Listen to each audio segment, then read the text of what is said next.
நேற்று இரவு என்ன கனவு கண்டீர்கள்? நினைவிருக்கிறதா? பெரும்பாலானவர்களுக்கு நினைவிருக்காது. ஆனால் ஒரு வகை கனவு மட்டும் எல்லாருக்கும் நினைவிருக்கும். உயரத்திலிருந்து விழுகிறீர்கள். திடீரென கண் விழிக்கிறீர்கள். இதயம் வேகமாக அடிக்கிறது. உடல் முழுவதும் வியர்க்கிறது. இன்னொரு வகை, யாரோ துரத்துகிறார்கள். ஓடுகிறீர்கள். கால் ஓடாது. கத்துகிறீர்கள்.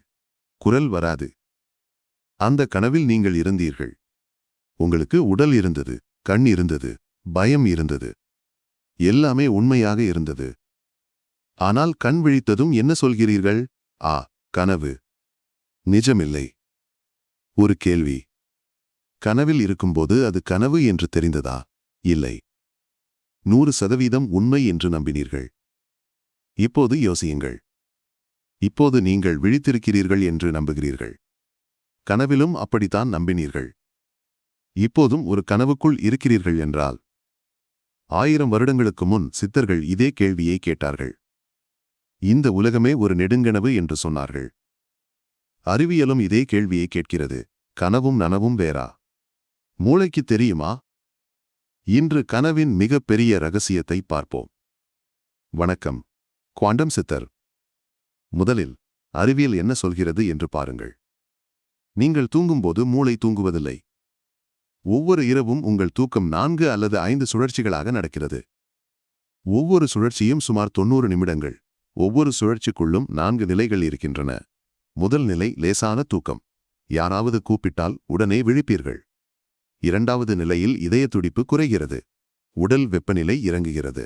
மூன்றாவது நிலை ஆழ்ந்த தூக்கம். இங்கே எழுப்புவது மிகவும் கடினம். நான்காவது நிலைதான் கனவு நிலை. REM தூக்கம். ரேபிட் ஐ மூவ்மெண்ட் என்றால் வேகமான கண்ணசைவு. கண்கள் மூடியிருக்கும். ஆனால் கண்விழிகள் மூடிய இமைக்குள் வேகமாக அசையும். இடம் வலமாக, மேலே கீழே. கனவில் நீங்கள் பார்ப்பதை மூளை கண்களால் பார்க்க முயற்சிக்கிறது. இந்த நிலையில் ஒரு ஆச்சரியமான விஷயம் நடக்கிறது. மூளை விழித்து இருக்கும்போது எவ்வளவு வேகமாக வேலை செய்கிறதோ அதே வேகத்தில் வேலை செய்யும். சில நேரங்களில் அதைவிடவும் வேகமாக. ஒரு இரவில் நீங்கள் 4 முதல் 6 கனவுகள் காண்கிறீர்கள். மொத்தமாக ஒரு இரவில் சுமார் 2 மணி நேரம் கனவு காண்கிறீர்கள். ஆனால் காலையில் ஒன்று கூட நினைவிருக்காது. ஏன் என்று பிறகு பார்ப்போம். இப்போது மிக முக்கியமான வித்தியாசத்தை புரிந்து கொள்ளுங்கள். விழித்து இருக்கும்போது வெளி உலகத்தின் தகவல்கள் மூளைக்கு வரும். கண்மொழியை பார்க்கிறது. காது ஒலியை கேட்கிறது. தோல் தொடுதலை உணர்கிறது. இந்த தகவல்களை வைத்து மூளை ஒரு உலகத்தை காட்டுகிறது. கனவில் வெளி உலகம் முழுமையாக துண்டிக்கப்படுகிறது. கண் மூடியிருக்கிறது. காது வேலை செய்யாது. தோல் உணராது. வெளியிலிருந்து எந்த தகவலும் வரவில்லை. ஆனால் மூளை ஓடிக்கொண்டே இருக்கிறது. தகவல் இல்லாமலேயே ஒரு முழு உலகத்தை உருவாக்குகிறது. மனிதர்கள் தெரிகிறார்கள். இடங்கள் தெரிகின்றன. முகங்கள் தெரிகின்றன. சுவை தெரிகிறது. வலி உணர்கிறீர்கள். மகிழ்ச்சி உணர்கிறீர்கள். எல்லாமே மூளையின் படைப்பு. வெளியில் ஒன்றும் இல்லை. இப்போது ஒரு நொடி நிறுத்தி யோசியுங்கள். விழித்து இருக்கும் போதும் நீங்கள் வெளி உலகத்தை நேரடியாக பார்ப்பதில்லை. கண்ணில் விழும் ஒளியை மூளை மாற்றி ஒரு படமாக காட்டுகிறது. நீங்கள் பார்ப்பது வெளி உலகமல்ல, மூளை காட்டும் படம். கனவில் அதே வேலையை ஒளி இல்லாமலே செய்கிறது. அப்படி என்றால் நீங்கள் பார்க்கும் உலகம் எங்கே இருக்கிறது? வெளியே இல்லை, மூளைக்குள். விழிப்பிலும் கனவிலும் ஒரே இடத்தில். இப்போது ஒரு முக்கியமான கேள்வி. ஒரு இரவில் 6 கனவுகள் காண்கிறீர்கள் என்று சொன்னேன். ஆனால் காலையில் ஒன்று கூட நினைவில் இல்லை. ஏன்? நோர் எபினெஃப்ரின் என்ற ஒரு ரசாயனம் மூளையில் இருக்கிறது. இது என்ன செய்கிறது? நினைவுகளை உருவாக்குகிறது. நீங்கள் இப்போது இந்த காணொளியை பார்க்கிறீர்கள். நான் சொல்வது உங்கள் நினைவில் நிற்கிறது. ஏனென்றால் இப்போது உங்கள் மூளையில் நோர் எபினெஃப்ரின் சுரக்கிறது. இது ஒவ்வொரு தகவலையும் பிடித்து நினைவில் சேமிக்கிறது. ஆனால் REM தூக்கத்தின்போது ஒரு விசித்திரமான விஷயம் நடக்கிறது. மூளையில் உள்ள லோகஸ் செரூலியஸ் என்ற பகுதி நோர் எபினெஃப்ரினை உற்பத்தி செய்கிறது. லோகஸ் செரூலியஸ் என்றால் நீல நிறப்புள்ளி என்று அர்த்தம். மூளை தண்டில் இருக்கும் மிகச்சிறிய பகுதி. REM தூக்கத்தின் போது இந்த பகுதி முழுமையாக அணைகிறது. நோர் எபினெஃப்ரின் சுரப்பு 0. அதனால் கனவில் என்ன நடந்தாலும் நினைவில் சேமிக்க முடியாது. கனவு நடக்கிறது. நீங்கள் அனுபவிக்கிறீர்கள். ஆனால் ரெக்கார்ட் பட்டன் அழுத்தப்படவில்லை. அதனால் காலையில் ஒன்றும் நினைவில் இல்லை. இதில் ஒரு ஆச்சரியமான விஷயம் இருக்கிறது. கண் விழித்த முதல் 5 நொடிகளில் கனவின் 50% மறந்துவிடுகிறது. 10 நிமிடங்களில் 90% போய்விடுகிறது. ஏனென்றால் கண் விழித்த நொடியில் லோகஸ் செருலியஸ் மீண்டும் இயங்க ஆரம்பிக்கிறது. நோரெபினெஃப்ரின் சுரக்க ஆரம்பிக்கிறது. ஆனால் அது புதிய நினைவுகளை சேமிக்க ஆரம்பிக்கிறது. பழைய கனவை மீட்டெடுப்பது இல்லை, கனவு அழிந்து விடுகிறது. ஒரு சோதனை செய்யுங்கள். படுக்கைக்கு அருகில் ஒரு நோட்டு புத்தகம் வையுங்கள். கண் விழித்ததும் உடனே எழுதுங்கள்.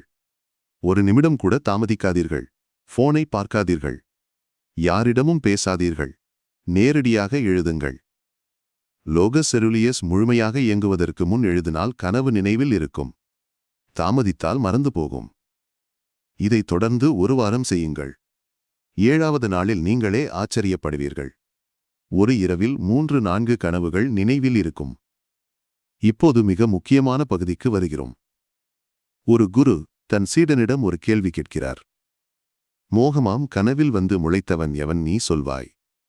சோகமாம் கனவு தோன்றா சுழுத்தி கண்டவன் யார் சொல்வாய்? ஆக நீ நனவில் எண்ணும் அறிவுதான் ஏது சொல்வாய்? என்ன கேட்கிறார்? 3 கேள்விகள்.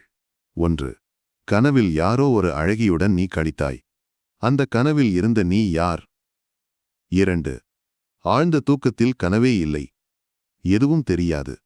ஆனால் விழித்ததும் சொல்கிறாய் நல்லா தூங்கினேன் என்று. அந்த சுகத்தை கண்டவன் யார்? 3. இப்போது விழித்திருக்கிறாய். யோசிக்கிறாய். இந்த அறிவு என்ன? குரு விளக்குகிறார். கனவில் ஒரு உடல் இருந்தது.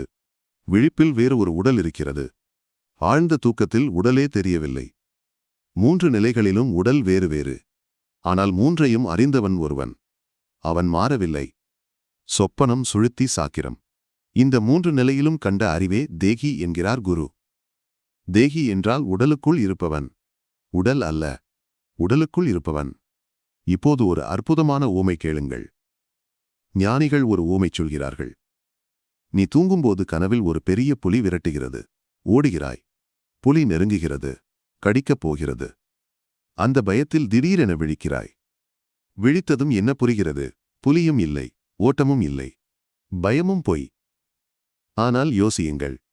அந்த பயம் இல்லை என்றால் விழித்திருக்க மாட்டாய். கனவிலேயே இருந்திருப்பாய். அதேபோல் இந்த உலகத்தின் துன்பங்கள் இல்லை என்றால் நீ உண்மையை தேடமாட்டாய். துன்பம்தான் உன்னை விழிக்க வைக்கிறது. மாயையே உன்னை மாயையிலிருந்து விடுவிக்கிறது. ஞானிகள் இன்னும் ஒரு படி போகிறார்கள். நெடுங்கனவு போல் தொடர்ந்து வரும் இந்த சகம் என்கிறது. நெடுங்கனவு, நீண்ட கனவு. இந்த உலகமே ஒரு நீண்ட கனவு என்கிறது. இரவு கனவு ஒரு சில நிமிடங்கள் நீடிக்கிறது. நீங்கள் விழிக்கிறீர்கள். கனவு என்கிறீர்கள். ஆனால் இந்த வாழ்க்கை கனவு, இது நெடுங்கனவு. 70-80 வருடம் நீடிக்கிறது. அதனால் உண்மை என்று நினைக்கிறீர்கள். இதை இன்னொரு விதமாகவும் சொல்கிறது. கனவுகளில் கண்ட காட்சியெல்லாம் பொய்யென்று சொல்வது தவறாகுமா? இல்லை, அது பொய்தான். அப்படியென்றால் மாயையால் தோன்றிய இந்த உலகமும் பொய்யே. கனவு பொய் என்று ஒப்புக்கொள்கிறீர்கள். அப்படியென்றால் விழிப்பு நிலையும் ஒரு வகை கனவுதான். இதை ஏன் ஒப்புக்கொள்வது இல்லை? இப்போது மிகவும் ஆச்சரியமான ஒரு கருத்துக்கு வருகிறோம். ஒரு கேள்வி கேட்கிறேன். ஒரு நாள் மிகவும் களைப்பாக இருக்கிறீர்கள். படுக்கையில் விழுகிறீர்கள். ஆழ்ந்து தூங்குகிறீர்கள். காலையில் விழிக்கிறீர்கள். என்ன சொல்கிறீர்கள்? நல்ல தூங்கின, நிம்மதியா இருக்கு. யாரிடம் நிம்மதி கிடைத்தது? தூக்கத்தில் கனவே வரவில்லை. எதுவும் தெரியவில்லை. ஆனால் ஒரு சுகம் கிடைத்தது. எங்கிருந்து வந்தது அந்த சுகம்? ஞானிகள் என்ன சொல்கிறார்கள் தெரியுமா? சுழுத்தியின் போது நீ அனுபவித்த சுகமான ஆனந்தம் பிரம்மத்தின் ஆனந்தமே. சுழுத்தி என்றால் ஆழ்ந்த தூக்கம். கனவு இல்லாத தூக்கம். எதுவும் தெரியாத நிலை. அந்த நிலையில் என்ன நடக்கிறது? மனம் ஓய்வு எடுக்கிறது. எண்ணங்கள் இல்லை. கவலை இல்லை. நேற்று என்ன நடந்தது என்ற சிந்தனை இல்லை. நாளை என்ன நடக்கும் என்ற கவலை இல்லை. மிக முக்கியமாக நான் என்ற உணர்வே இல்லை. அப்போது மெய்ப்பொருளின் ஆனந்தம் வெளிப்படுகிறது. ஆனால் அஞ்ஞானம் என்ற திரை அதை மறைக்கிறது. அதனால் விழித்ததும் மறந்து விடுகிறீர்கள். ஆனந்தம் கிடைத்தது. ஆனால் யார் கொடுத்தது என்று தெரியவில்லை. அறிவியல் இதையே வேறு மொழியில் சொல்கிறது. மூளையில் டிஃபால்ட் மோட் நெட்வொர்க் என்ற ஒரு அமைப்பு இருக்கிறது. சுருக்கமாக DMN. இது என்ன செய்கிறது? நீங்கள் எந்த வேலையும் செய்யாமல் சும்மா இருக்கும்போது இது இயங்குகிறது. இது நான் என்ற உணர்வை உருவாக்கும் பகுதி. உதாரணமாக, நான் யாருக்கு பிடிக்கிறேன்? அவன் ஏன் அப்படி சொன்னான்? நான் என்ன தவறு செய்தேன்? நாளை மீட்டிங்கில் என்ன சொல்வது? 10 வருடம் முன் நடந்த அந்த சம்பவம் ஏன் நினைவுக்கு வருகிறது? இந்த எண்ணங்கள் தானாக வருகின்றன. நீங்கள் நினைக்கவில்லை. ஆனால் மூளை சுற்றி சுற்றி ஓடிக்கொண்டே இருக்கிறது. இதெல்லாம் TMN செய்யும் வேலை. 2013இல் வாஷிங்டன் பல்கலைக்கழகம் ஒரு ஆராய்ச்சி செய்தது. ஆழ்ந்த தூக்கத்தின் போது TMN என்ன செய்கிறது என்று ஸ்கேன் செய்தார்கள். முடிவு என்ன தெரியுமா? ஆழ்ந்த தூக்கத்தில் DMN கிட்டத்தட்ட அணைந்து விடுகிறது. நான் என்ற உணர்வு மறைகிறது. அதனால்தான் ஆழ்ந்த தூக்கத்தில் நான் யார் என்றே தெரியாது. அதே ஆராய்ச்சியில் இன்னொரு விஷயமும் கண்டார்கள். தியானம் செய்பவர்களின் மூளையிலும் DMN குறைகிறது. ஆழ்ந்த தியானத்தில் இது கிட்டத்தட்ட அணைகிறது. ஆழ்ந்த தூக்கத்தில் நடப்பது போலவே. இப்போது புரிகிறதா? சித்தர்கள் சொன்னார்கள், நான் என்ற அகங்காரம் ஒழிந்தால் ஆனந்தம் வரும் என்று. அறிவியல் சொல்கிறது நான் என்ற மூளைப்பகுதி அணைந்தால் அமைதி வரும் என்று. தூக்கத்தில் இது தானாக நடக்கிறது. தியானத்தில் இதை நீங்களே செய்கிறீர்கள். ஒரே உண்மை. 2 மொழிகள். இன்னொரு அனுபவத்தை பற்றி பேசுவோம். இது எல்லாருக்கும் நடந்திருக்கும். காலையில் அலாரம் அடிக்கிறது. கண் முழுவதுமாக திறக்கவில்லை. தூக்கமும் இல்லை. விழிப்பும் இல்லை. இரண்டுக்கும் நடுவில் ஒரு வித்தியாசமான நிலை. அந்த நொடியில் ஒரு விசித்திரமான சுகம் இருக்கிறது. எழுந்திருக்க பிடிக்காது. அப்படியே இருக்க ஆசை. அந்த நொடியில் கவலை இல்லை. வேலைக்கு போகணும் என்ற சிந்தனை இல்லை. அமைதியாக இருக்கிறீர்கள். ஒரு வெற்றிடம் போல. ஆனால் அந்த வெற்றிடத்தில் சுகம் இருக்கிறது. ஞானிகள் இந்த அனுபவத்திற்கு ஒரு பெயர் வைத்திருக்கிறார்கள். வாசனானந்தம். வாசனை என்றால் இங்கே வாசம் செய்வது என்று பொருள். ஆனந்தம் என்றால் இன்பம். ஆழ்ந்த தூக்கத்தின் ஆனந்தம் விழிப்பு நிலையில் சிறிது நேரம் வாசம் செய்வது. தங்கி நிற்பது. தூக்கம் கலைந்து விழிப்பு நிலை வருமுன் சிறிது நேரம். உணர்வோடு தூக்க சுகத்தை அனுபவிக்கும் நிலை. அதுதான் வாசனானந்தம் என்கிறார்கள். அறிவியல் இந்த நிலையை ஆராய்ச்சி செய்திருக்கிறது. இதை ஹிப்னோபாம்பிக் ஸ்டேட் என்கிறார்கள். ஹிப்னோ என்றால் தூக்கம். பாம்பிக் என்றால் வெளியே வருவது. தூக்கத்திலிருந்து வெளியே வரும் நிலை. இந்த நிலையில் மூளை என்ன செய்கிறது? தீட்டா அலைகளில் இயங்குகிறது. மூளை அலைகள் என்றால் என்ன? மூளையில் உள்ள நியூரான்கள் மின்சாரத்தை வெளியிடுகின்றன. இந்த மின்சாரம் அலைகளாக வருகிறது. வேகமான அலைகள் என்றால் மூளை மிகவும் சுறுசுறுப்பாக இருக்கிறது. மெதுவான அலைகள் என்றால் மூளை அமைதியாக இருக்கிறது. தீட்டா அலைகள் மிக மெதுவான அலைகள். நொடிக்கு 4 முதல் 8 அலைகள் மட்டுமே. இந்த நிலையில் மூளை மிக அமைதியாக இருக்கிறது. ஆனால் உணர்வு இருக்கிறது. இதில் ஆச்சரியமான விஷயம் என்ன தெரியுமா? ஆழ்ந்த தியானம் செய்பவர்களின் மூளையிலும் இதே தீட்டா அலைகள்தான் வருகின்றன. தியானிகள் மணிக்கணக்கில் பயிற்சி செய்து அடையும் நிலை இது. ஆனால் நீங்கள் ஒவ்வொரு காலையும் இயற்கையாகவே அனுபவிக்கிறீர்கள். ஆனால் அலாரம் அடித்ததும் எழுந்து போய்விடுகிறீர்கள். நாளை காலை ஒரு சோதனை செய்யுங்கள். விழிக்கும் தருணத்தில் அசையாமல் இருங்கள். கண்ணை திறக்காதீர்கள். போனை பார்க்காதீர்கள். 2 நிமிடம் அப்படியே இருங்கள். அந்த சுகத்தை உணருங்கள். அதுதான் வாசனானந்தம். இப்போது ஒரு மிக ஆச்சரியமான விஷயத்திற்கு வருகிறோம். உங்களுக்கு இது நடந்திருக்கிறதா? கனவு காணும்போது திடீரென ஒரு நொடி புரிகிறது, இது கனவு என்று. கனவிலேயே விழிக்கிறீர்கள். ஆனால் கனவு தொடர்கிறது. அந்த நொடியில் எல்லாமே மாறுகிறது. பயம் போகிறது. இப்போது நீங்கள் கனவை கட்டுப்படுத்தலாம். பறக்கலாம். எங்கு வேண்டுமானாலும் போகலாம். யாரை வேண்டுமானாலும் சந்திக்கலாம். இதை லூசிட் ட்ரீமிங் என்கிறார்கள். விழிப்பான கனவு. அறிவியல் இதை ஆராய்ச்சி செய்திருக்கிறது. 2009இல் ஜெர்மனியின் மேக்ஸ் பிளாங்க் நிறுவனம் ஒரு சோதனை செய்தது. லூசிட் ட்ரீமிங் செய்யும் நபர்களை MRI மிஷினில் வைத்து ஸ்கேன் செய்தார்கள். என்ன கண்டார்கள்? சாதாரண கனவில் மூளையின் ப்ரீஃப்ரண்டல் கார்டெக்ஸ் அணைந்திருக்கும். இதுதான் முடிவு எடுக்கும் பகுதி.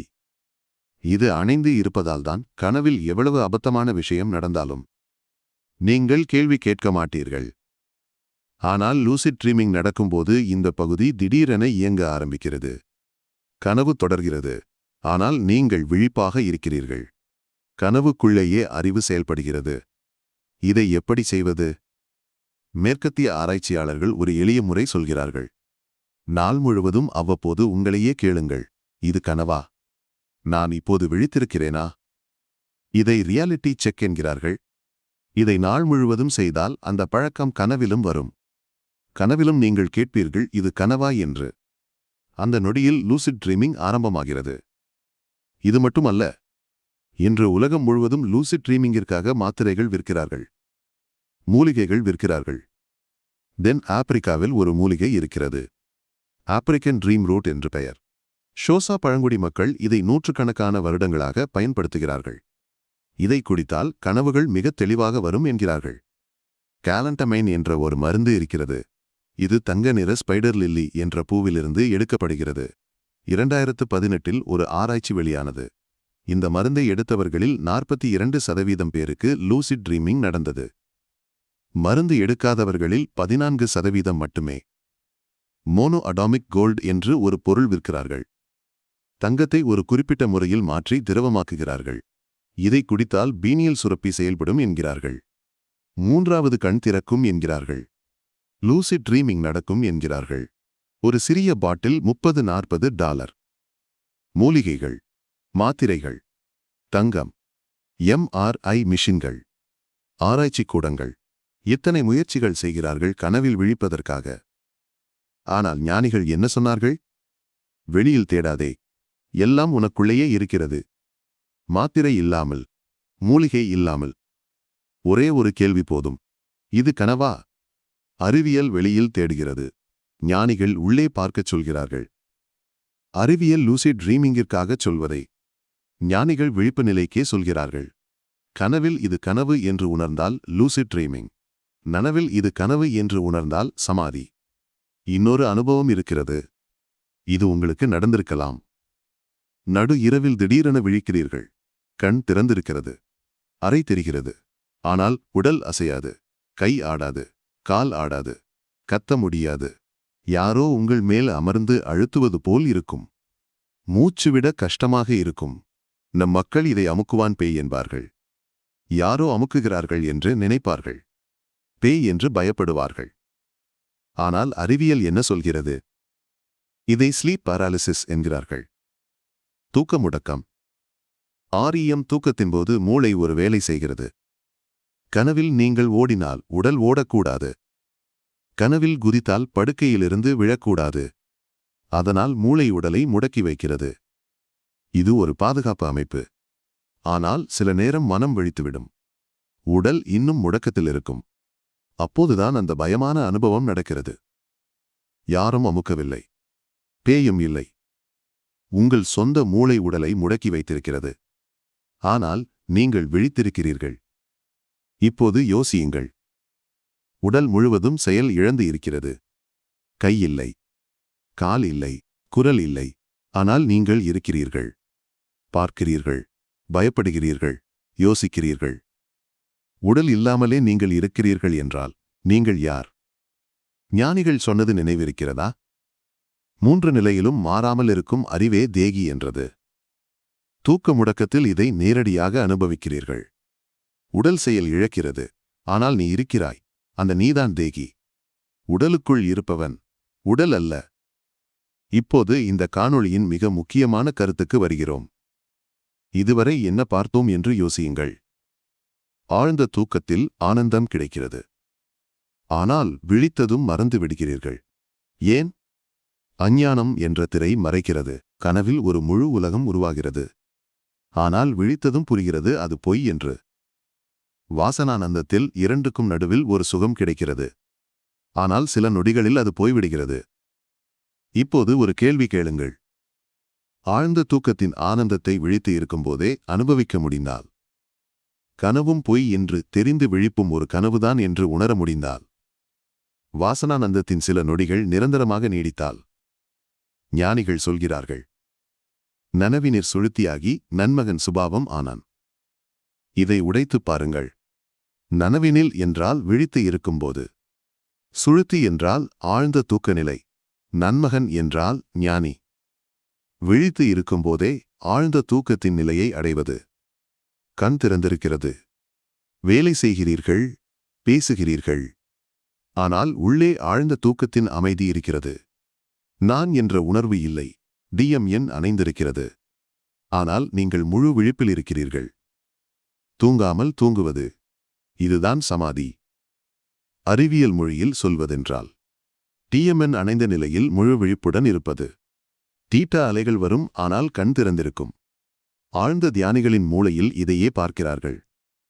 சிவவாக்கியர் இதை மிக அழகாக சொல்கிறார். கனவு கண்டது உண்மை, நீர் தெளிந்ததே சிவாயமே. இதில் ஒவ்வொரு வார்த்தையும் முக்கியம். கனவு கண்டது. கனவில் ஒரு உண்மையை கண்டாய். என்ன உண்மை? நீ உடல் இல்லை என்ற உண்மை.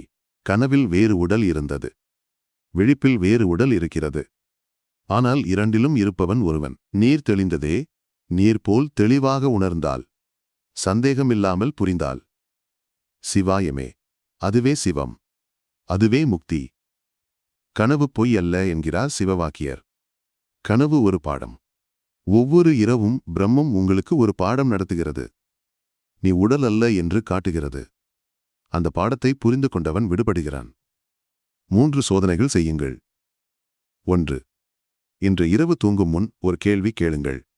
கனவில் நான் யார் என்று. இந்த கேள்வியோடு தூங்குங்கள். காலையில் என்ன நடக்கிறது என்று பாருங்கள். 2. காலையில் விழிக்கும் நொடியில் அசையாமல் இருங்கள். தூக்கமும் விழிப்பும் இடையே உள்ள அந்த இடைவெளியை உணருங்கள். அந்தச் சுகம்தான் வாசனானந்தம். 3. படுக்கைக்கு அருகில் ஒரு நோட்டு புத்தகம் வையுங்கள்.